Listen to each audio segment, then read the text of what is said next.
Olá, senhores papais e mamães e todos os responsáveis pelos alunos e alunas do Colégio Caminhos, do Colégio Colinas e do CEAP. Estamos iniciando então a nossa conversa mensal.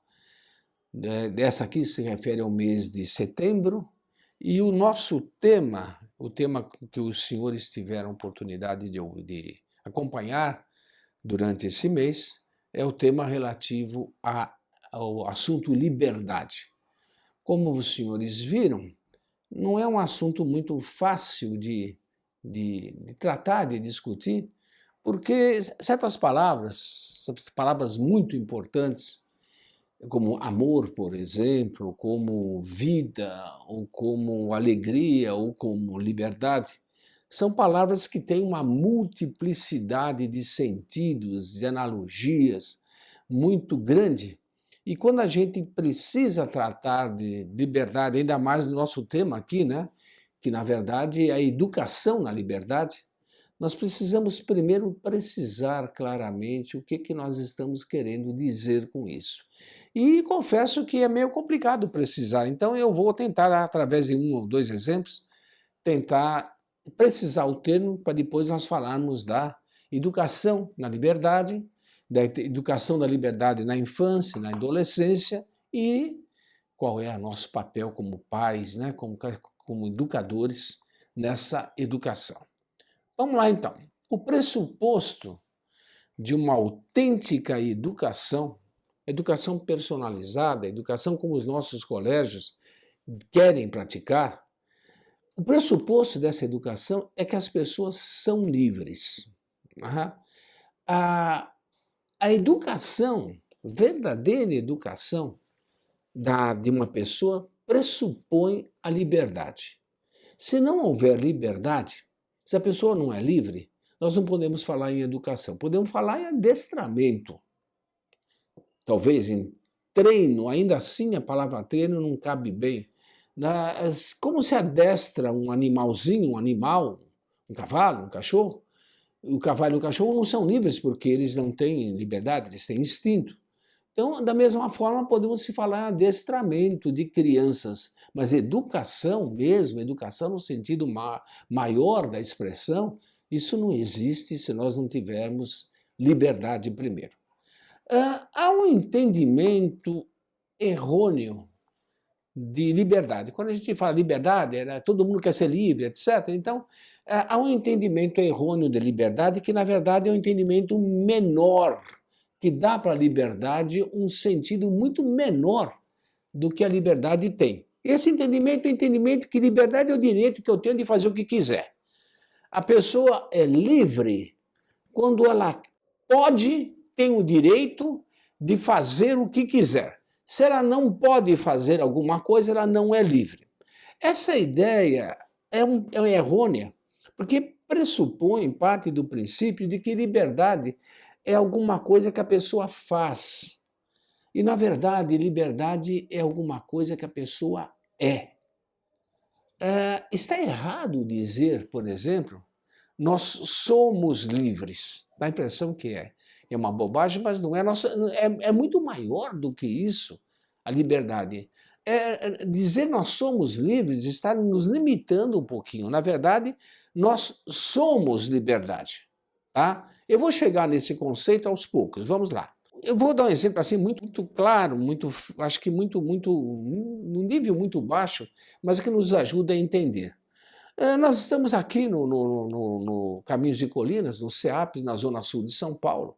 E vamos supor o seguinte, que eu esteja pensando em sair daqui agora de carro e me dirigir para um lugar. Eu ainda não decidi se eu vou para o litoral, vou para a cidade de Santos, por exemplo, ou se eu vou para o interior, vamos dizer, cidade de Campinas. Eu estou na dúvida entre decidir entre um e outro. Eu sou livre, eu posso escolher qualquer um dos dois destinos.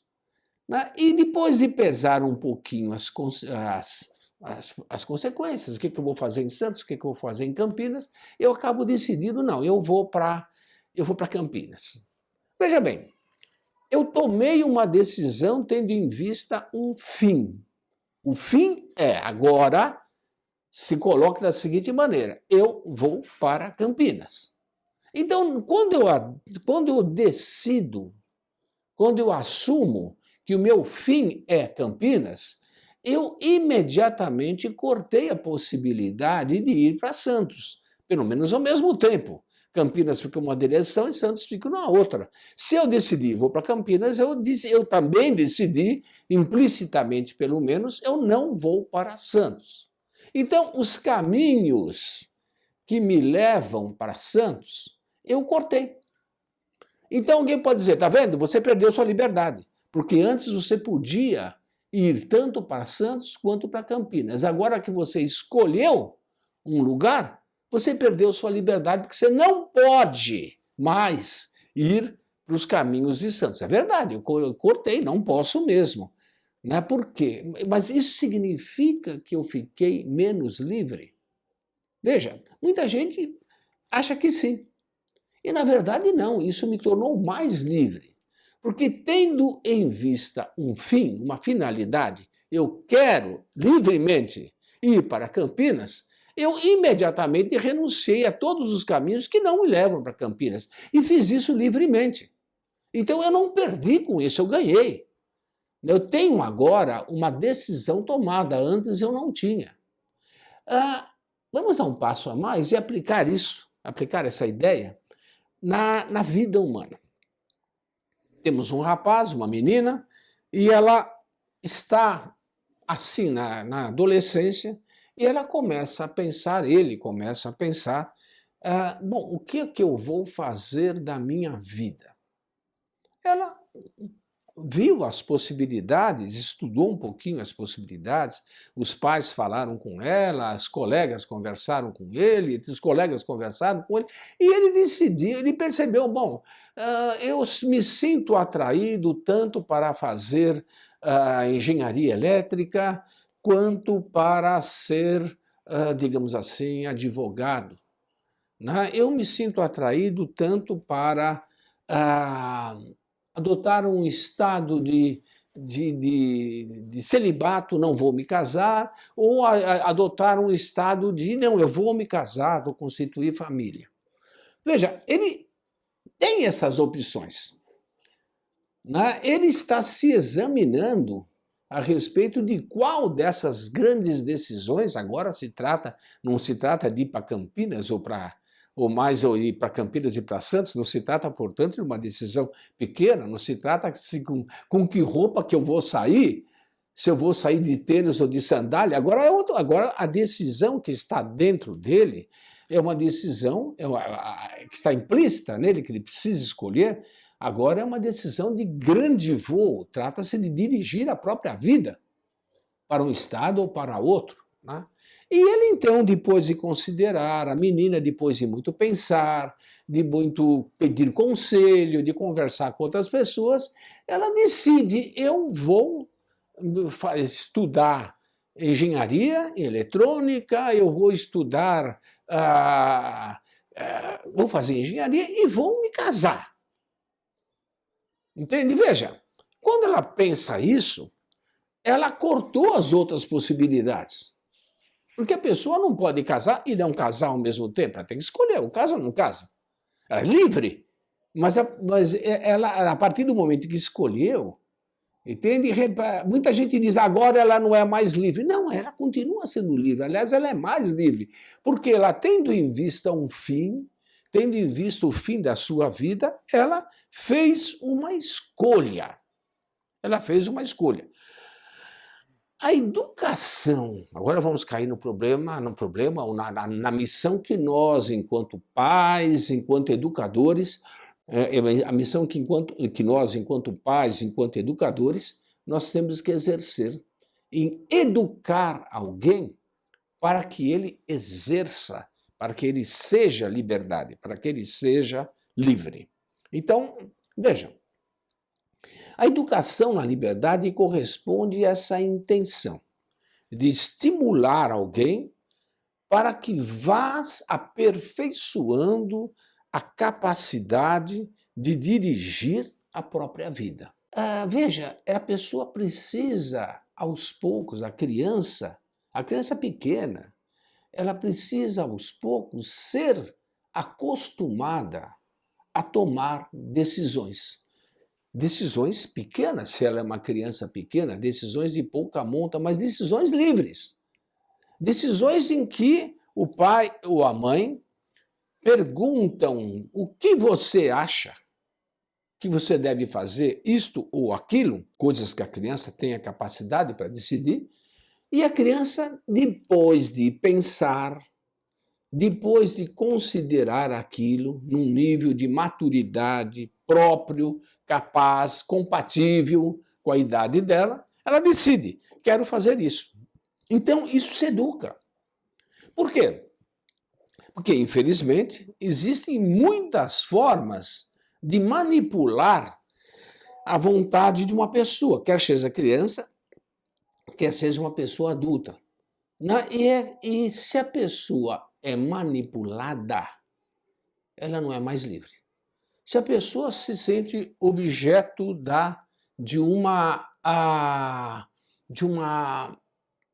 houve uma doutrinação. De alguma forma, ela foi doutrinada para fazer algo, a pessoa não se torna mais livre. Né? Porque ela não tá mais fazendo o que ela pensa. Ela está fazendo aquilo que impingiram na cabeça dela.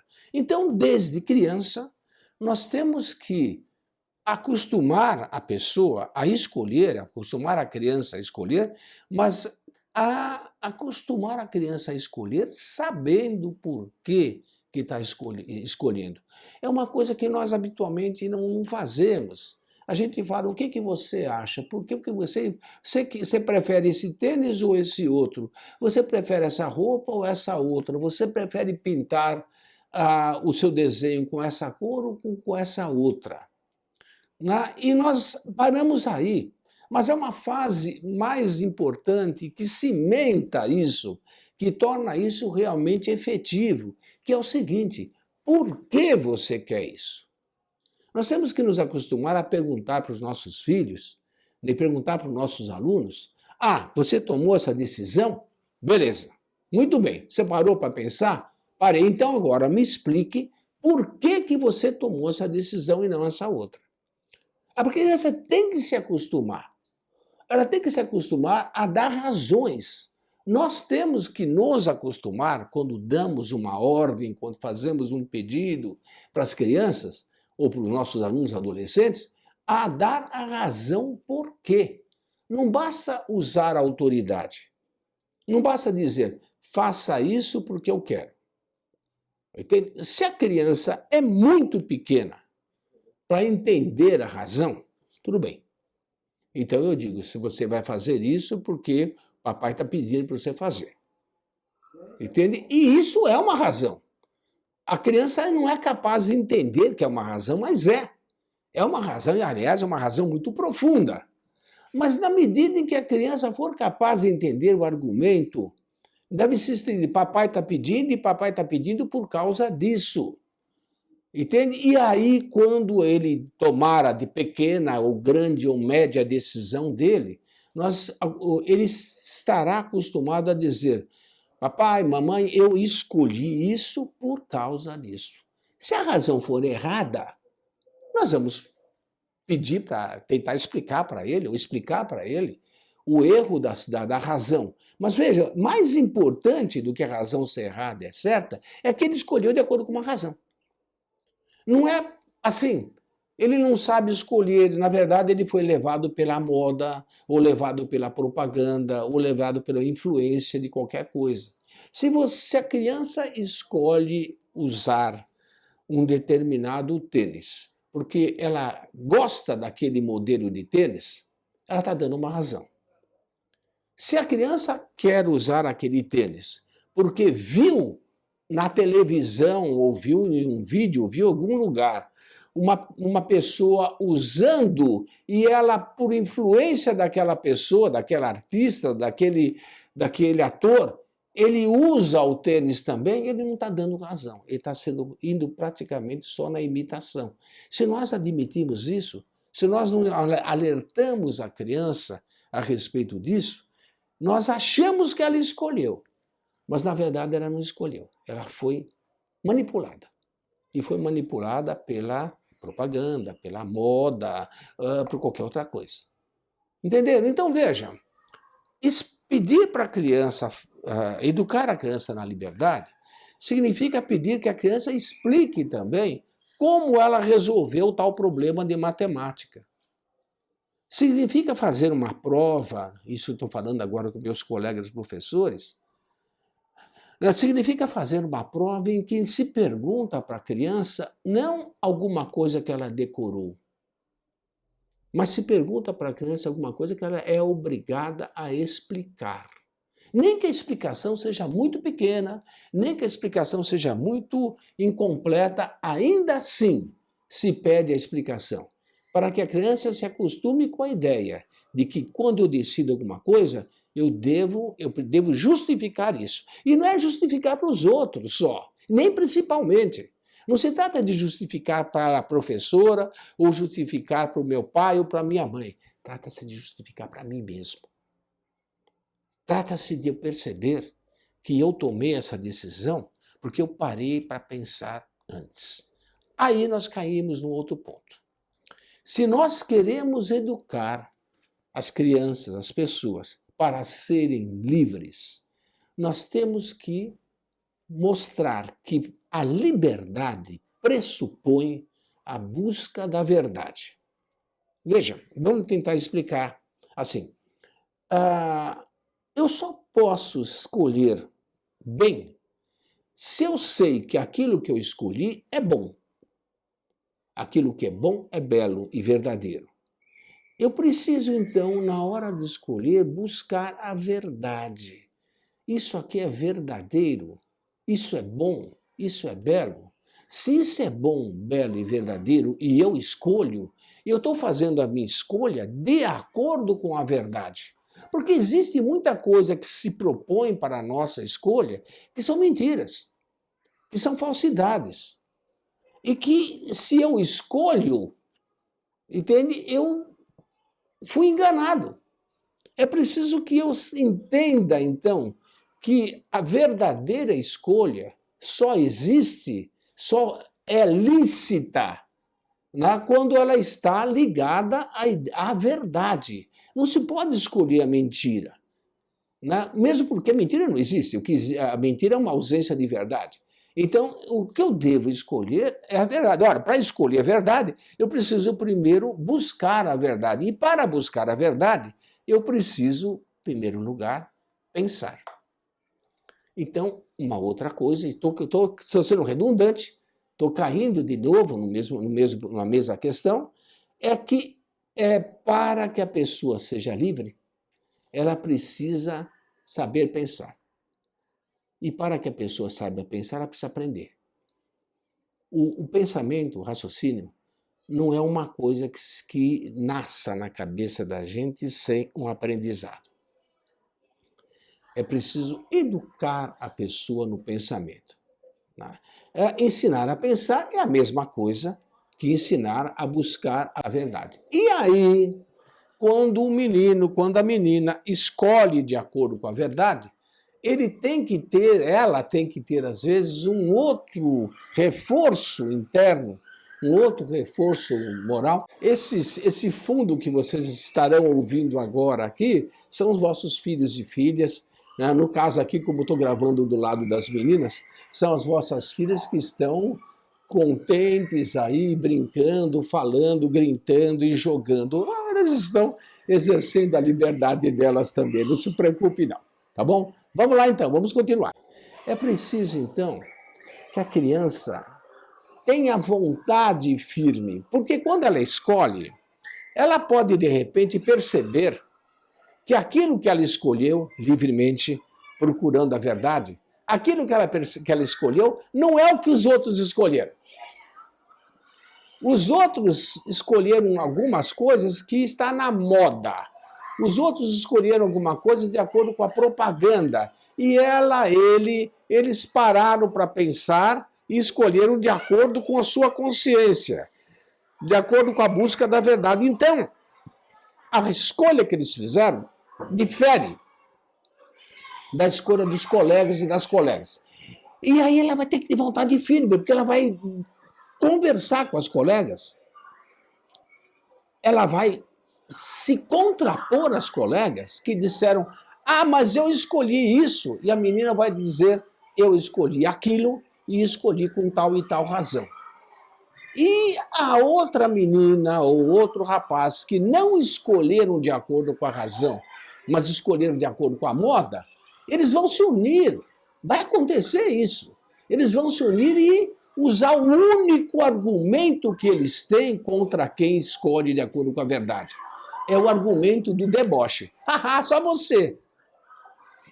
E é verdade, só eu mesmo. Às vezes sou só eu mesmo. Às vezes eu sou o único que escolhi. Às vezes eu sou a única que escolheu vestir uma calça decente, uma roupa decente, quando todas as minhas colegas usaram alguma coisa que é evidentemente indecente, mas é que está na moda, de acordo com tal e tal modelo, tal artista aí. Às vezes o rapaz, ele examinando a si próprio e vendo, estudando suas capacidades, ele decide: eu vou estudar tal coisa que é mais difícil. Eu vou estudar tal coisa que exige mais de mim, mas eu acho que isso está de acordo comigo. E aí os outros vão dizer: cara, você é bobo, você é trouxa para escolher isso daí, tem outras coisas para escolher. E ele tem que pensar, tem que ter a fortaleza para dizer para si próprio: não, eu acho que para mim isso é o melhor. E eu parei para pensar, eu não fui na onda, eu pedi conselho, eu conversei com outras pessoas que me ajudaram a tomar essa decisão, mas a decisão foi minha. Eu livremente escolhi assim. Certo? Veja, quando um professor, quando um pai encontra um adolescente, um menino, a menina, nesse estágio de decisão, ele precisa entender que esse menino, essa menina estão tomando as decisões mais importantes da vida dele. E que o pai, na medida em que quiser ajudar, a mãe, na medida em que quiser ajudar, deve estimulá-lo a continuar esse raciocínio, a pensar. Não, meu filho, não ouça o que a moda fala. Não ouça aquilo que todo mundo pensa só porque todo mundo pensa. Considere o seguinte: o que Deus quer de você? Qual é o objetivo que você tem na vida? E a partir daí, desse objetivo que você traçou antes, livremente, aí você toma a sua decisão. A criança, o adolescente, o menino, a menina, eles precisam desse apoio. Eles precisam dessa mão firme do pai ou da mãe que os estimula a tomar a decisão. Alguma mãe preocupada, algum pai preocupado, perguntando: mas e se ele tomar uma decisão errada? Eu não acho que deva ser assim. Bom, vamos lá. Em primeiro lugar, quem está tomando a decisão é ele, não é você. Você está dando apoio, você está favorecendo, está ajudando, mas quem está tomando a decisão é ele. Coloque os argumentos, coloque as razões que você vê que talvez ele não tenha considerado. Sente-se, converse com ele, converse com ela, para dar as razões pelas quais você... Olha, você pensou nisso, você pensou naquilo? E se ela tranquilamente disser: não, pai, mãe, eu pensei e eu quero isso, deixe ele tomar a decisão. Apoie. E se ele quebrar a cara, como muitas vezes pode acontecer, mas não tem problema. Entende? Você estará lá para apoiar, você estará lá para ajudar. E ele vai perceber que tomou uma decisão errada. Mas paciência, nós tomamos decisões erradas toda hora. Estimule ele a repensar o caso e tomar de novo outra decisão. É preciso, então, que nós tenhamos uma espécie de crítica boa, sadia, autêntica a respeito dos meios de comunicação de massa, a respeito da internet, a respeito da influência manipuladora da mídia e das redes sociais. Atenção, as redes sociais existem, as redes sociais são boas, né? Não se deve tirar um adolescente do uso das redes sociais, porque eles estão nesse mundo e nós também.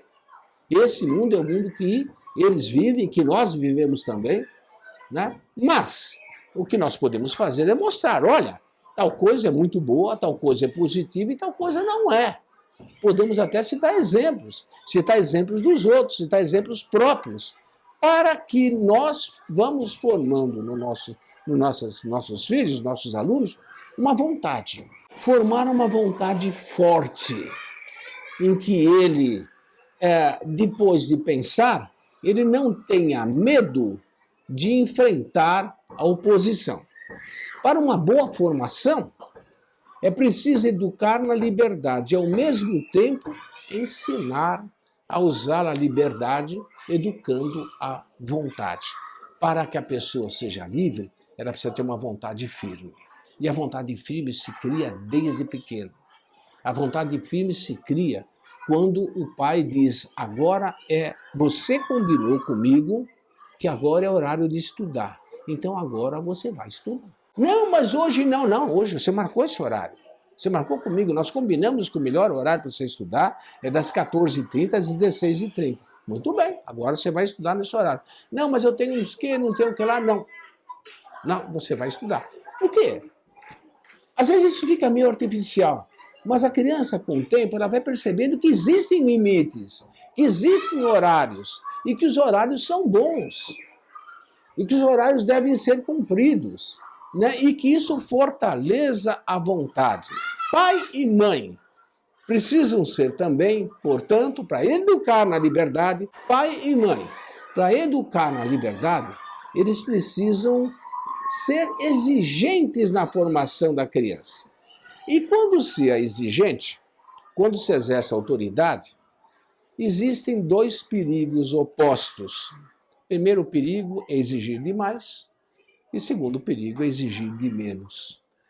Exigir demais significa o seguinte, querer que nossos filhos façam tudo de uma forma absolutamente perfeita, o que é impossível. Os erros sempre existirão. E essa exigência é prejudicial, porque eles estão em processo de crescimento e eles não vão conseguir fazer as coisas de maneira perfeita. O segundo erro é ser extremamente tolerante e dizer, não, vai, tudo bem, você tentou, quando eu sei que ele podia ter se esforçado mais. Então é preciso ter a sabedoria, nós como educadores, de exigir, mas sem exigir demais nem exigir de menos. Para quê? Para que nossos filhos vão crescendo na musculatura da autonomia, no raciocínio, no pensamento, para que eles sejam depois, no futuro, mas desde já, começando desde já, que eles sejam autenticamente livres. E que nós possamos dizer a Deus, meu Deus, eu ajudei a educar esse jovem, essa menina, para que ela seja autenticamente livre e, portanto, tenha uma autêntica personalidade. Pensemos um pouquinho em tudo isso e voltemos a conversar a respeito disso assim que tivermos oportunidade. Muito obrigado.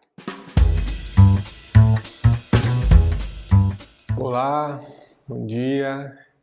Sejam bem-vindos a mais uma reunião de nossa formação. Muito obrigado aos pais, às mães, os responsáveis aí que estão empenhados na educação dos seus filhos. E é sobre isso que nós vamos falar hoje, que é sobre a relação entre as famílias, entre os pais e o colégio. Nós vamos falar sobre como que a gente pode se envolver mais, como que podemos participar, como que podemos fazer com que a nossa vida em comunidade também se estenda ao ambiente do colégio. Eu quero agradecer a todos os pais que têm se empenhado aí em participar, em fazer as atividades que nós temos enviado, né? E esse mês nós falamos na parte pedagógica sobre o envolvimento dos pais com o colégio. Alguns colégios permitem que os pais participem da vida ativa de seus filhos, né? Não são colégios que você só vai até a secretaria ou que só pode falar com o coordenador. Alguns colégios permitem que você ocupe os espaços, vá até, né? Alguns colégios permitem que os pais possam frequentar os espaços do colégio, que tenham acesso aos professores, que tenham acesso à direção. E é importante aproveitarmos essa oportunidade que temos de participar da vida escolar dos nossos filhos. Isso traz uma série de benefícios para os filhos e para toda a família, como um melhor acompanhamento daquilo que está acontecendo com os filhos, um aumento do esforço e do rendimento dos filhos, porque se sentem apoiados, se sentem ali apoiados, ajudados naquilo que eles estão fazendo, que eles se sentem valorizados pelas conquistas, pelos desafios, mesmo tanto desafios pequenos como um trabalho que consegue terminar bem feito, como ganhar uma medalha numa Olimpíada, ou receber um elogio de um professor, ou receber um mérito por ter se empenhado dentro da sala de aula.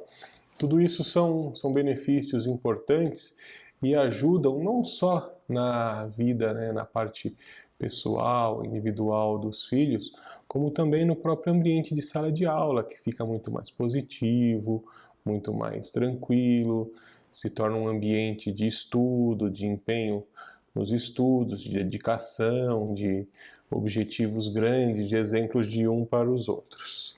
Então, toda essa parte de envolvimento, ela já começa dentro de casa, dentro do próprio ambiente de casa. Como?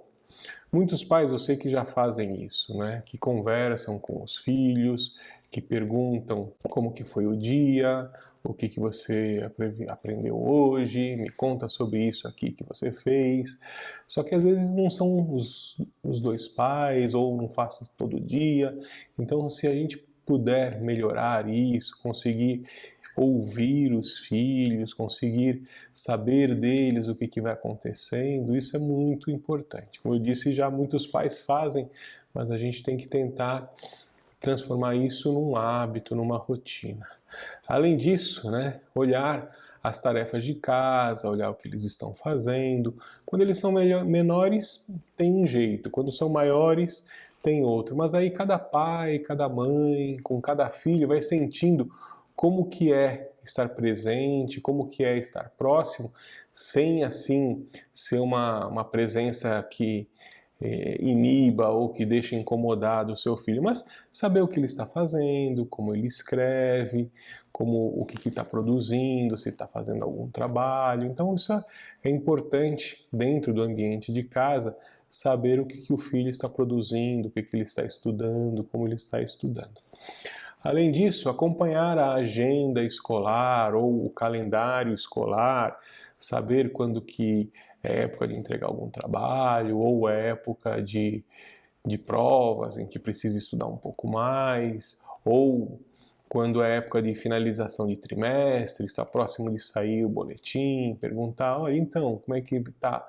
Quando sai o boletim, como você foi, né? Como é que estão as coisas, está precisando de alguma ajuda. Então, acompanhar, né, essas ocorrências, essa situação do calendário, aproximação de algum evento, isso é muito importante. Outro papel importante das famílias é das famílias se ajudarem umas às outras. Algumas escolas têm isso oficializado e tem o nome de pais encarregados da sala ou casais encarregados de turma. Essas situações, elas têm um nome oficial, mas elas também podem ocorrer de maneira informal. Alguns pais que têm um pouquinho mais de experiência ou já vivenciaram algumas coisas, podem ajudar os pais que estão chegando no colégio, com informações às vezes básicas de onde conseguir um transporte escolar daquela região onde ele mora, ou onde conseguir um uniforme que seja entregue mais rápido, ou com uma qualidade, um corte diferenciado, porque tem um filho que precisa de uma medida diferente. Então, ajudar essas famílias, falar como consegue o contato com o colégio, quais são os canais que são mais rápidos, quais são os de direto com os professores. Então, esse tipo de dica e esse tipo de ajuda ajuda as famílias e ajuda também os alunos dentro das próprias rotinas deles. Então, além disso, né, dessas dicas que eu estava falando, alguns pais, em alguns momentos, têm algumas dificuldades, como, olha, meu filho não está se envolvendo tanto nos estudos, não tem estudado tanto, como é que você faz? Olha, eu vejo que seu filho está empenhado, sua menina é bem dedicada, como é que eu faço, né, para tentar motivar meu filho também? Será que eles podiam conversar entre eles? Como é que ajudo a fazer uma rotina de estudos, que tenha isso como hábito, faz como uma agenda no caderno, uma agenda com o uso da tecnologia, com o uso do celular, uma lousinha que escreve na parede ou imprime uma folha na parede. Então, essa ajuda de uma família para outra, né, em momentos diferentes, em momentos, já passei por isso, fique tranquilo, olha, daqui a um tempinho isso vai dar certo, tenta assim, faz desse jeito, tudo isso pode ajudar bastante. Além disso, dentro dos colégios existem outras oportunidades. Por exemplo, quando os alunos muito pequenos estão aprendendo sobre profissões, ou quando os maiores estão estudando sobre algum tipo de situação diferenciada, os pais podem trazer a experiência profissional deles para dentro do colégio. Então, eu já tive situações de pais bombeiros que vieram dar palestra sobre segurança, pais policiais que vieram falar sobre o cotidiano, sobre como que é andar na rua, se cuidar, situações de mais velhos de estarem aprendendo sobre o corpo humano, aprendendo sobre o sistema linfático, e tem um pai que trabalha, uma mãe que trabalha, né, na área hospitalar e vem explicar como que isso funciona. Então, vindo da parte dos pais, isso tem um peso diferenciado e é uma participação dos pais dentro do colégio. Eu tive uma oportunidade até que um pai era um médico, né, que ele veio falar sobre os rins, sobre como funcionavam, né, e ele até brincou comigo, falou, nossa, ser médico é mais fácil do que ser professor. Foi muito divertido, a experiência para ele foi muito construtiva, aumentou inclusive a união dele com o filho, porque eles prepararam juntos a aula que ele veio dar no colégio, né, isso foi muito bacana. Eu tive também uma vez uma oportunidade, né, de uma mãe, né, que ela era juíza, então ela veio falar sobre os 3 poderes, executivo, legislativo, judiciário dentro da escola, que é um assunto muito simples para ela, mas para colocar dentro de sala de aula com crianças pequenas é outro jeito de falar, é outra didática, mas foi muito divertido e os alunos também gostaram bastante e teve bastante interação isso, valorizou a filha dela que estudava na escola, era muito tímida, depois todo mundo queria saber dela, queria saber como que era a mãe, como que fazia as coisas, e isso valorizou bastante o papel dela dentro da escola. Então, toda essa participação, essa ajuda para os outros, esse empenho que os pais fazem, dedicando-se para as outras famílias, dedicando-se para a escola, isso também tem um outro lado muito importante, que é o lado de servir de exemplo para os filhos, porque os filhos se espelham naquilo que os pais fazem, então, vendo os pais se dedicarem, também olham para o seu colega do lado, que tem uma dificuldade, que não está conseguindo acessar a plataforma para fazer a tarefa. Então, vendo que os pais ajudam outros pais, que os pais se preocupam, os alunos também tomam isso como exemplo e ajudam seus colegas, apoiam, eles aprendem pelo que eles veem. Então, toda essa dedicação, além de fazer de uma forma direta, um bem para quem é ajudado, um bem para quem ajuda, também é um bem para os filhos e para as outras pessoas da casa, e a gente vai mostrando que a gentileza gera gentileza e que um ajuda o outro no momento que precisa, e isso vai caminhando. Então, além dessa situação, né, que eu estava falando de ajudar as outras famílias, de fazer essa situação dentro de casa, os colégios têm também os eventos. Então a participação dos pais nos eventos, da mesma maneira que eu falei do exemplo de ajudar as outras famílias, também é uma parte importante, também uma parte importante de exemplo para os filhos.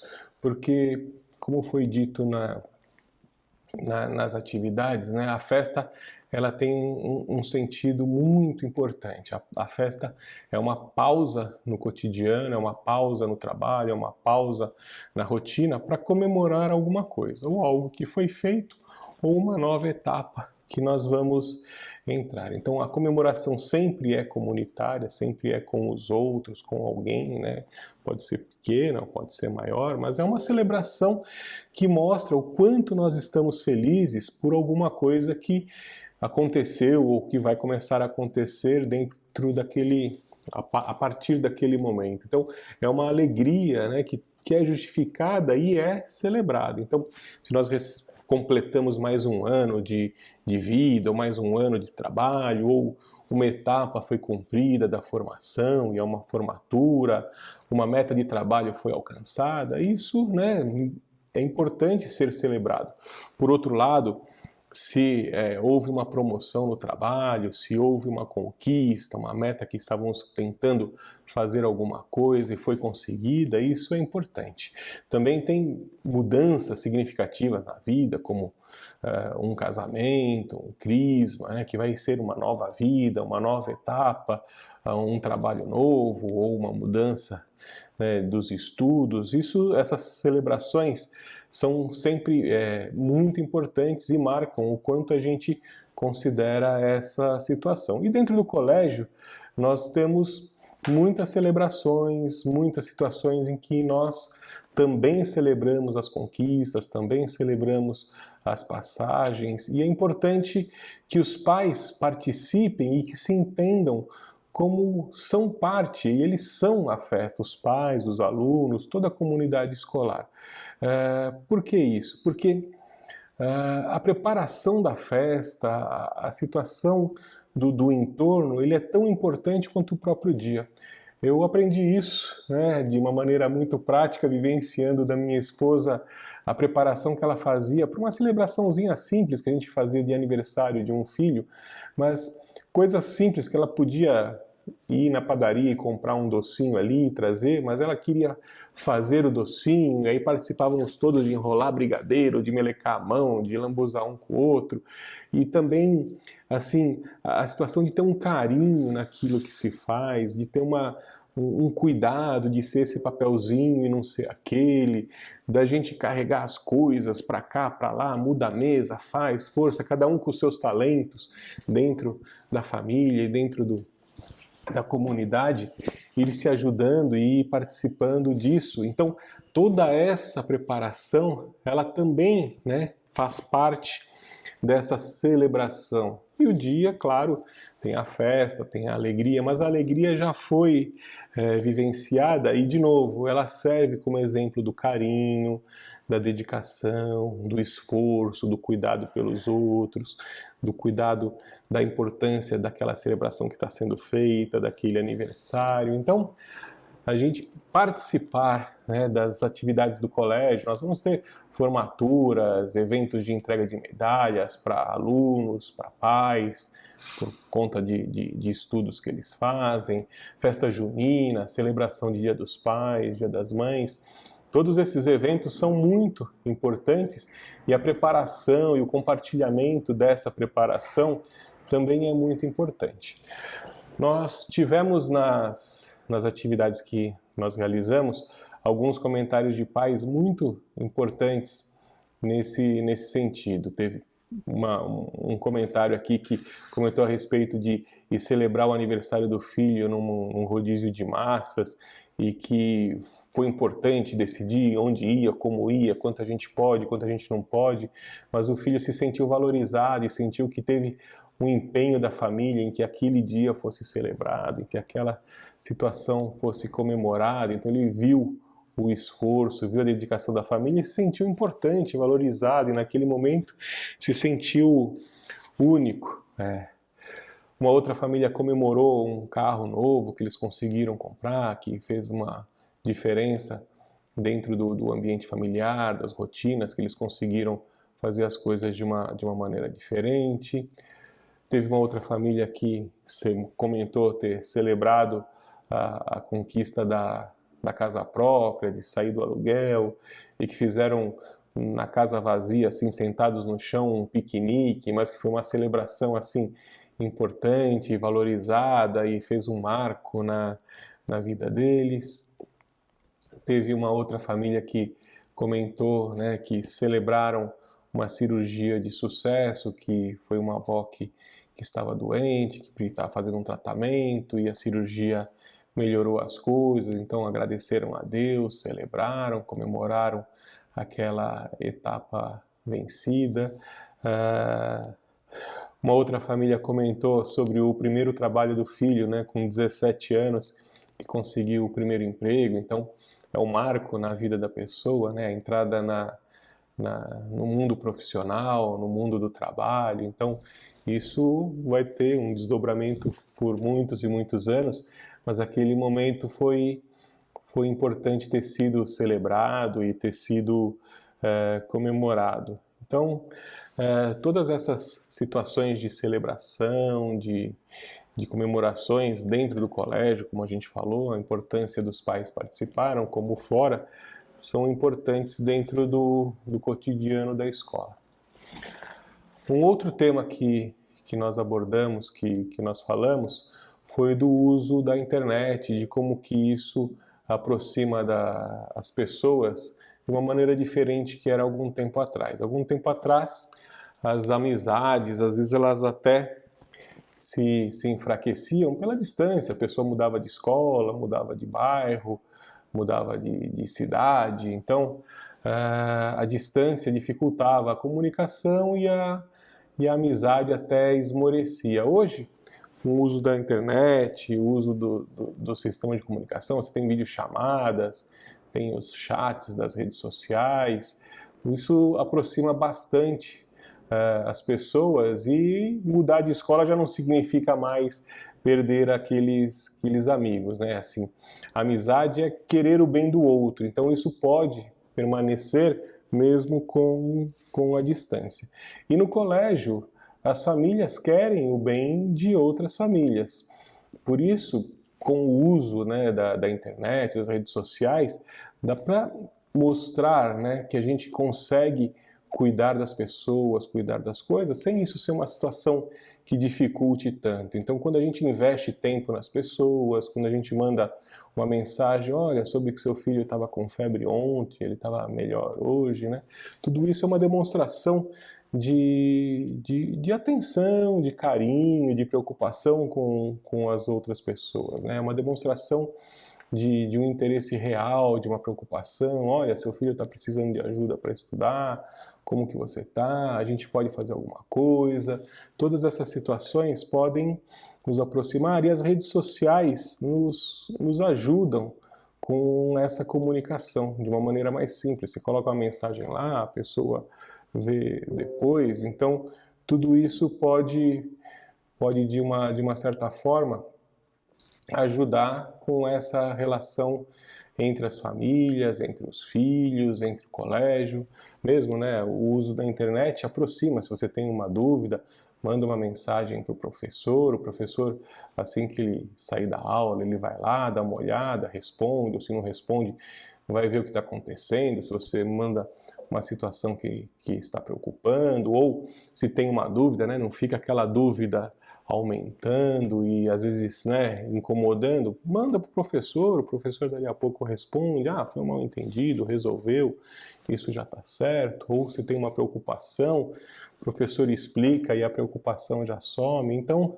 a internet, ela ajuda bastante a gente nesse sentido. Se ela for bem usada, se ela tiver um entendimento dos benefícios que ela traz, ela pode ajudar muito na aproximação das famílias, pode ajudar muito na aproximação com o colégio e pode ajudar muito em várias situações aí do cotidiano.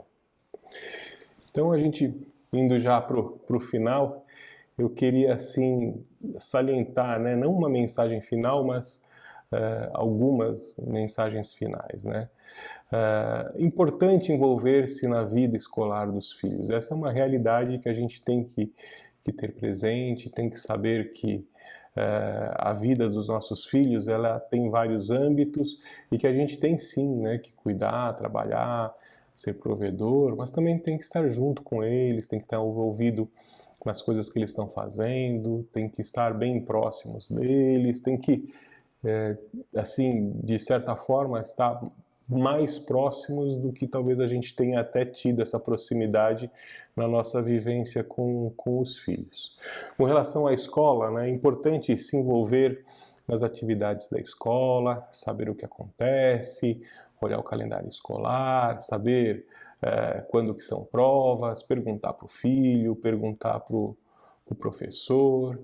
Com relação ao professor também, né? Sim, aproximar-se dos professores, conhecer os professores, olhar. Às vezes a gente tem uma visão do professor pelos nossos filhos, quando a gente vai lá conversar com o professor, ou conversa com ele por uma mensagem, ou encontra com ele, né? Então essa é uma coisa importante, eu sei que muitos pais já fazem, já trazem os filhos, já vêm até o colégio, vêm até a sala, mas tirar um dia diferente, vir até o colégio com o seu filho, ir lá dar um alô pro professor, ou só vir dar um bom dia, né? Assim, mas ver como que é o ambiente, ver como que é a escola, isso eu sei que para alguns é bem difícil, mas às vezes vale a pena tirar um dia, ou tirar um pedacinho da manhã, chegar naquele dia um pouquinho depois no trabalho, mas para o próprio filho, para a própria filha, né? Entender que você se preocupa, que você quer saber o que está acontecendo, como que é, sentir esse ambiente. Então, se aproximar da escola, dos professores, se aproximar dos outros pais, ser amigos dos pais dos filhos de vocês, isso é tudo bem importante. É muito importante também apoiar as famílias, ajudar aquelas famílias que precisam de um ombro amigo num determinado momento. Hoje são eles, amanhã podemos ser nós, que a gente possa se aproximar das pessoas, das famílias, desse ambiente e possamos nos ajudar uns aos outros. E desejo que vocês aproveitem aí essas dicas, essas sugestões e que vocês possam ajudar cada vez mais as outras famílias, estarem envolvidos no ambiente escolar, que no fundo, né, isso é participar e ajudar a formação de nossos filhos. Eu tenho 3 filhos em idades semelhantes à dos filhos de vocês, né, e também estou nessa situação de tentar ficar próximo, tentar conhecer o cotidiano deles, tentar me envolver mais na vida escolar deles e espero que a gente possa sempre nessas conversas, nessa parceria, nos ajudar uns aos outros. Conto com todos vocês. Muito obrigado.